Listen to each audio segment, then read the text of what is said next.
E aí galera, tudo bem com vocês? Professor Caetano, aula de Física. Dessa vez o assunto que nós vamos ver é transformação isobárica. Assunto simples, né? Não é tão complicado, mas é importante, cai muito no Enem e vocês vão precisar desse conteúdo, ok? Professor Caetano, Escola MBM e foco na aprendizagem. Estamos estudando o comportamento dos gases e já vimos a videoaula sobre transformação isotérmica e essa aula nós vamos ver transformação isobárica, comportamento dos gases. Vamos lá. Bem, gente, a transformação isobárica dos gases, ela foi inicialmente fruto de uma experiência, né, que foi coordenada pelo seguinte físico, o físico francês Jacques Charles e o físico também francês Joseph-Louis Gay-Lussac, ok?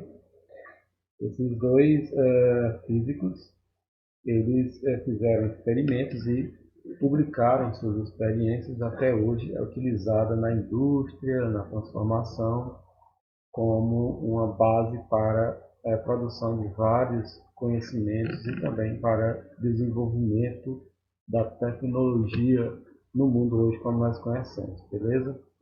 Vamos adiante. Então nós vamos tentar aqui descrever de uma forma bem simples como que ocorreu essa experiência de Gay-Lussac, na verdade de Jacques Charles, e Gay-Lussac ele publicou essa experiência e deu mais visibilidade à experiência iniciada por Jacques Charles, certo? Primeiramente, vamos ver o seguinte: nós temos aqui um recipiente, na verdade. Esse recipiente ele é exposto ao calor, aqui você vê uma chama, e aqui nós temos um êmbolo, que significa a pressão que esse êmbolo faz sobre essa massa gasosa que está dentro desse recipiente, certo? Esse recipiente ele sai da posição A para a posição B, e aí a massa gasosa exerce uma força sobre o êmbolo e levanta esse êmbolo, certo? Aí, gente, essa experiência ela é muito importante porque ela deu início, por exemplo, ao motor de combustão interna que nós conhecemos hoje, que é o mesmo princípio que move nossos automóveis, certo? E diversas máquinas pelo mundo afora, certo? Então, essa simples experiência, aparentemente simples, né? Ela tem uma grande contribuição para a ciência no geral. Então, é simples, você tem um gás, esse gás está sob uma certa pressão, você fornece calor, esse gás se expande, como vocês já sabem. A partir do momento que o gás se aumenta a temperatura do gás, as suas moléculas começam a se movimentar com mais rapidez e faz com que o gás se expanda, certo? Há, no entanto, uma variação de temperatura.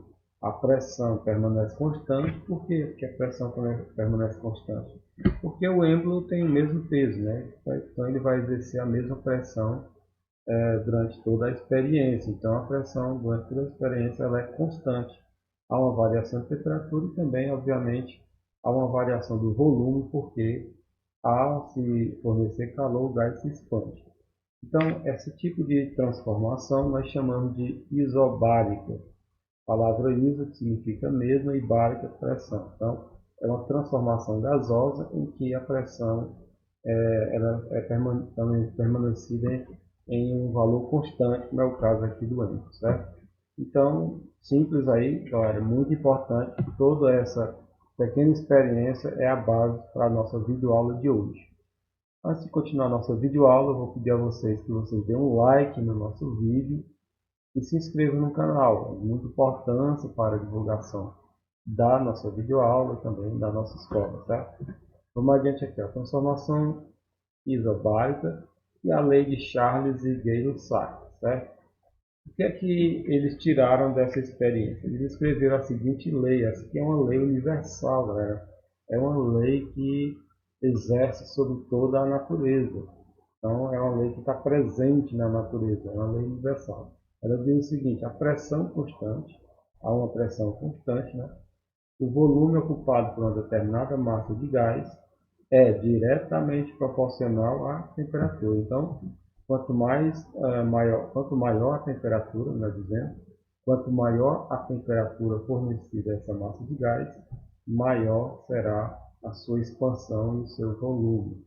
Então, o volume ele é diretamente proporcional à quantidade de calor fornecida ou à variação da temperatura nessa massa de gás, certo? Então, você tem aí a lei aí que rege a transformação isobárica dos gases. Vamos para adiante aqui.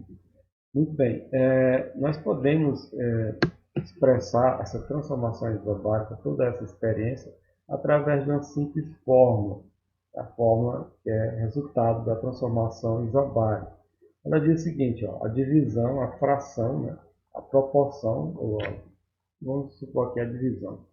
A divisão entre o volume inicial e a temperatura inicial é igual à divisão do volume final e a temperatura final de uma certa massa de gás quando ela está submetida a uma pressão constante, certo?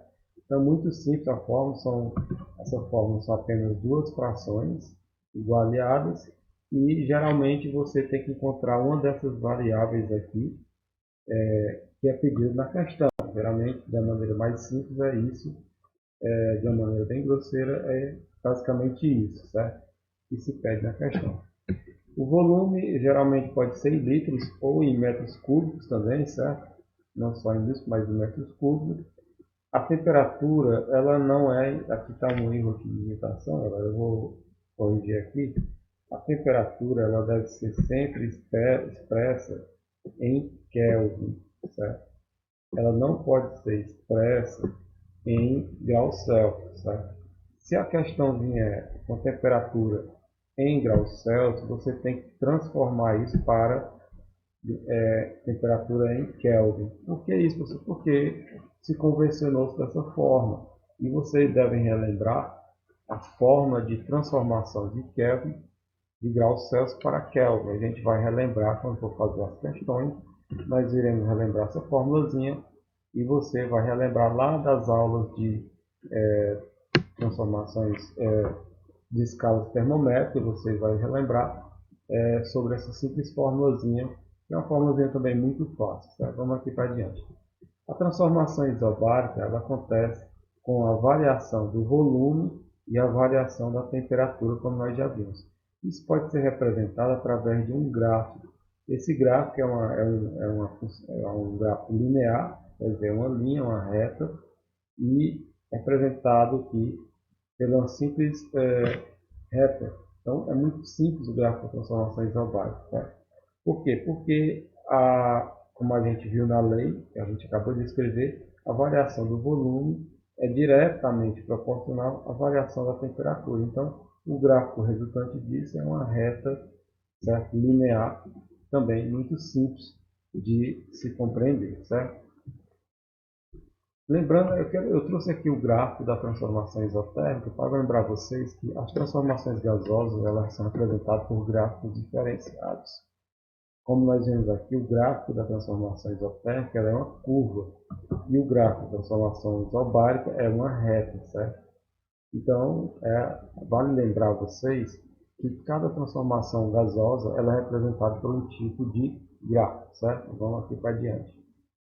Sim, quero também lembrar vocês que a transformação isotérmica ela está presente na minha videoaula, na videoaula anterior, com o título Física de Transformação Isotérmica. Se você ainda não viu essa videoaula, é bom que você veja, porque é base aí para os estudos de física e também para que você se venha a ter bom êxito aí nas provas adiante que vocês vão enfrentar, tanto nas provas do Enem, vestibulares, como também nas provas da escola, escolar, certo? Transformação isobárica. Vamos ver aqui um exemplo de uma questão que traz um gráfico. O gráficozinho é muito simples, é uma reta, é simples aqui de você interpretar. Então, ver aqui, ó, em uma transformação isobárica, a pressão é constante e o volume é diretamente proporcional à temperatura. conforme o gráfico, qual o valor de V2. O que é V2? Vamos ver aqui. No gráfico da transformação isobárica, você tem na vertical o gráfico, a reta, o eixo do volume, que é um plano cartesiano, né? E no eixo da vertical você tem a escala do volume, enquanto que no eixo da horizontal você tem a escala da temperatura, que pode sempre vai terá sempre que ser expressa em Kelvin. A gente já falou sobre isso. Então, nesse gráfico aqui, você tem uma certa massa de gás que passa de uma situação A para uma situação B a partir do momento em que a sua temperatura é elevada de 160 kelvins para 284 kelvins. Então, o seu volume passa de 8 metros cúbicos, aqui seu volume está sendo medido em metros cúbicos, para um outro volume maior que não é expresso no gráfico. A gente quer saber que volume é esse.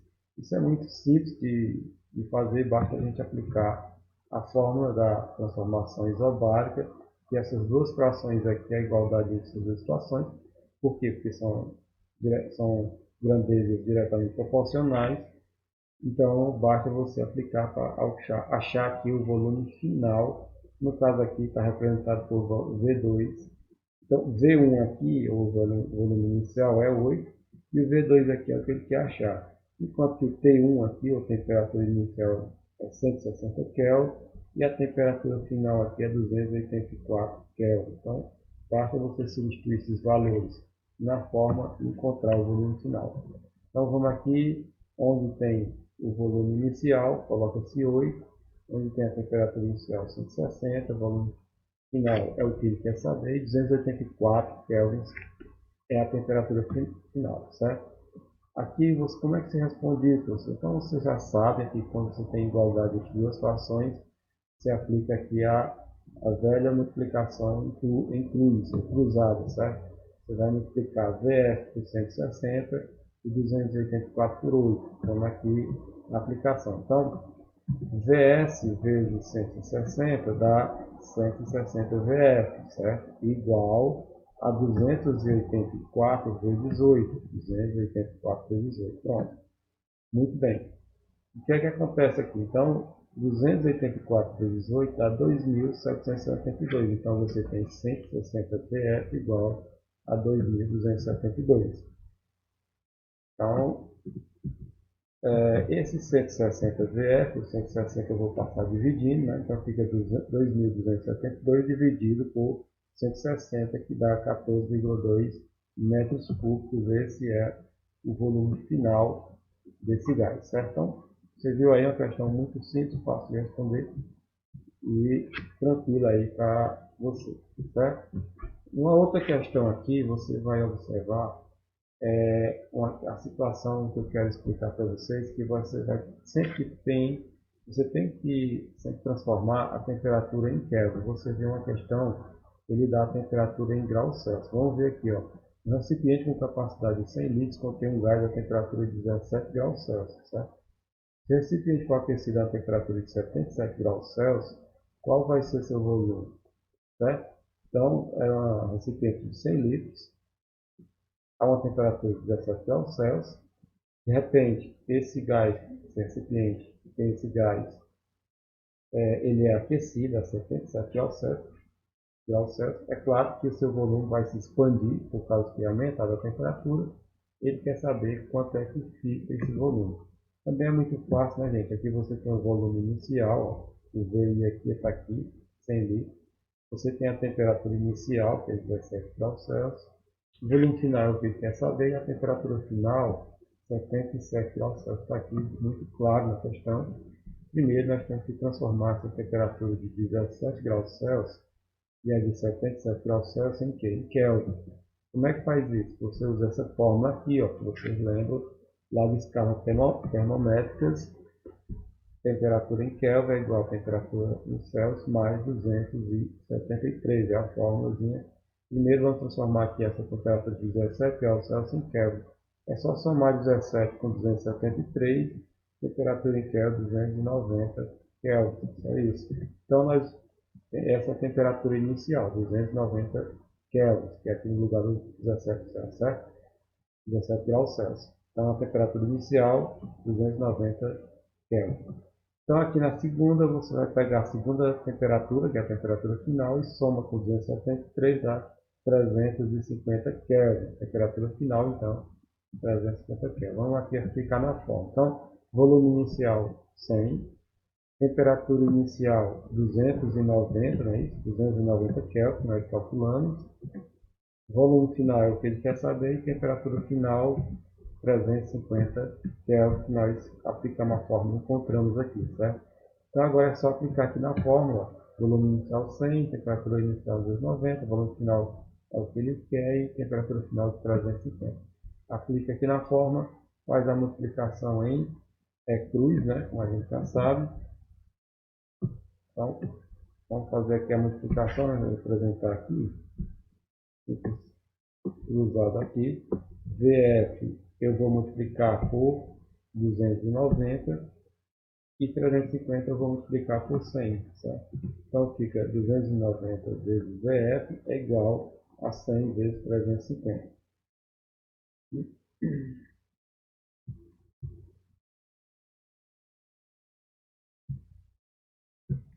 Se houve um erro de digitação, gente, vem aqui, você vai colocar 290 no erro de digitação aqui, certo?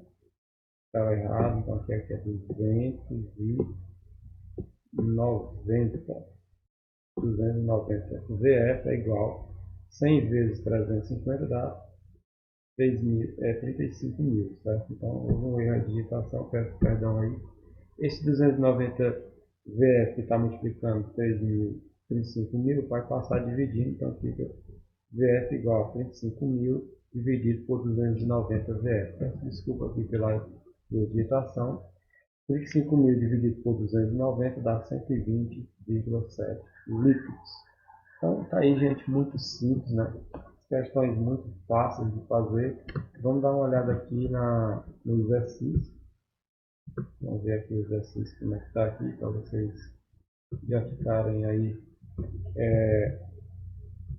alinhados aí com as questões. Então, as primeiras questões aqui são questões de perguntas, certo? Perguntas sobre o texto do vídeo, né? Aqui que eu já expliquei para vocês. Qual das duas abaixo representa a lei de Gay-Lussato, a lei da transformação isobática, muito fácil. Aqui você vê uma situação genérica, né? Tem certo recipiente contém algum tipo de gás, manter a pressão constante, aumentar a temperatura desse gás, o que vai acontecer com o volume? É muito fácil também, acabamos de ver uma questão que fala sobre isso. Qual dos dois gráficos aqui representa a transformação isobárica de um gás? Também é muito simples. Aqui é a mesma situação que você vê no gráfico e você quer achar o volume final. Acabamos de ver isso aí. E aqui é uma questão onde você vai sempre lembrar aqui de transformar a temperatura inicial e a final em Kelvin. Não se esqueça de transformar a temperatura em Kelvin, certo? Então tá aí, muito simples questões. Então galera, é isso aí. Assistam a videoaula novamente, caso vocês vejam necessidade. Logo em seguida, pratiquem fazendo o exercício. É isso aí, fé em Deus. Vamos para cima, saúde para todo mundo. Valeu, fui!